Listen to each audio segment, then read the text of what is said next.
frères dans le Christ, paix, joie, grâce, amour à chacun, chacune de vous, au nom de notre Seigneur Jésus-Christ, en ce vendredi de la deuxième semaine du temps de Carême. Le texte de la première lecture aujourd'hui, tiré du livre de la Genèse au chapitre 27, nous parle de l'histoire de Joseph. Le début de l'histoire de Joseph vendu par ses frères. Ce qui me frappe aujourd'hui dans ce texte, c'est cette première expression, dans la première phrase, verset 3, qui dit que Israël et Jacob aimaient Joseph plus que tous ses autres enfants, parce qu'il était le fils de sa vieillesse. Et c'est cet amour, disons, exclusif, particulier, qui sera la source de la souffrance, la source de la tombée de son fils. Qui sera la source de ce problème? Chers frères, parfois notre amour pour quelqu'un devient la source de ces problèmes. On ne dit pas de ne pas aimer, mais parfois il n'est pas toujours nécessaire de montrer combien on aime un enfant plus que les autres. On acquit sur cette personne la colère et les flèches des autres. Qu'ils soient vos familiers, que ce soit au travail, que ce soit n'importe où. Montrer souvent combien on est fort, comme on dit en anglais, comme on est content et on aime quelqu'un, parfois devient la source de ces problèmes. Je pense que c'est pour ça que parfois nos ancêtres sages et intelligents ne montraient pas tout de suite le privilège qu'ils avaient pour leurs successeurs.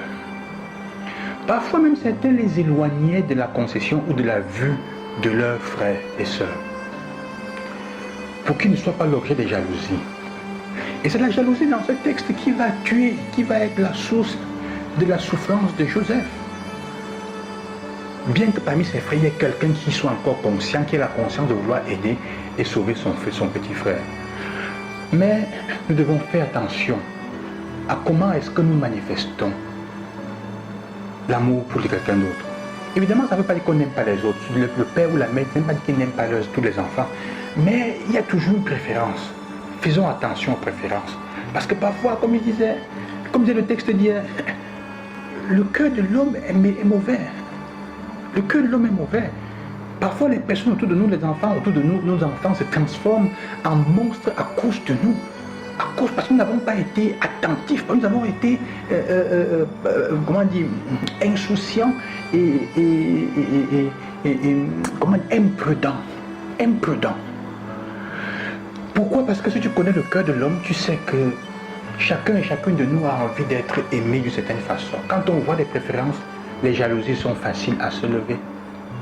Vous le comprenez parce que parfois c'est vous qui avez été du côté de ceux qu'on semblait ne pas aimer beaucoup. Donc c'est vous qui avez éprouvé la jalousie. Ça ne veut pas dire que c'est la faute des autres si vous n'avez pas résisté à critiquer ou à chercher à faire du mal. À un certain moment, quand vous devenez adulte, vous pouvez vous arrêter, vous pouvez changer votre cœur. Mais, et vous voyez, c'est la même situation qu'on trouve dans l'évangile. La parabole des vignerons homicides.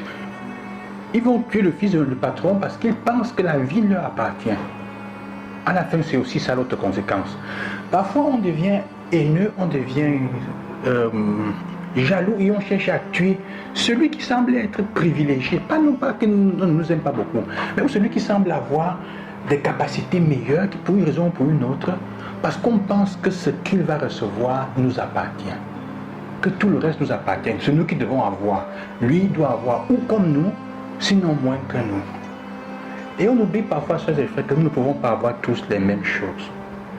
Le fait que quelqu'un soit privilégié dans un domaine ne signifie pas que tu n'aies pas de capacités plus élevées dans un autre. Cela signifie simplement qu'il y en a qui sont faits pour diriger, pour avoir les responsabilités d'un certain type, et d'autres qui sont faits pour avoir d'autres types. Il s'agit de trouver ce que tu veux. Vouloir prendre la place de quelqu'un au point de devenir homicide comme dans l'évangile, c'est se créer ses propres problèmes. C'est se créer des problèmes inutiles. Parfois, nous nous comportons comme les personnes qui refusent Dieu simplement parce qu'elles pensent qu'il limite notre liberté. C'est pour ça qu'on cherche à tuer le fils du patron. C'est la même chose, le fils bien-aimé. L'histoire de Joseph est un peu dans ce contexte-là, plus ou moins, fondamentalement, mais on peut la lire aussi de l'autre côté, qu'il est privilégié. Mais On cherche à tuer le Fils bien-aimé parce qu'on pense qu'on va prendre sa part, ou qui va limiter notre liberté, qui va limiter l'amour que le Père a envers nous, qui va limiter les biens que le Père va nous donner. Alors que l'amour qu'il montre envers lui, le texte nous dit parce qu'il était le fils de sa vieillesse, le dernier fils qu'il a eu. Hein? Il était le fils de sa vieillesse. Mais, pas le dernier, mais un des fils de le dernier sera Benjamin. Hein? Mais il ne comprend pas que ça n'enlève rien à l'amour que le Père leur porte à eux aussi. Ça n'enlève rien à ça.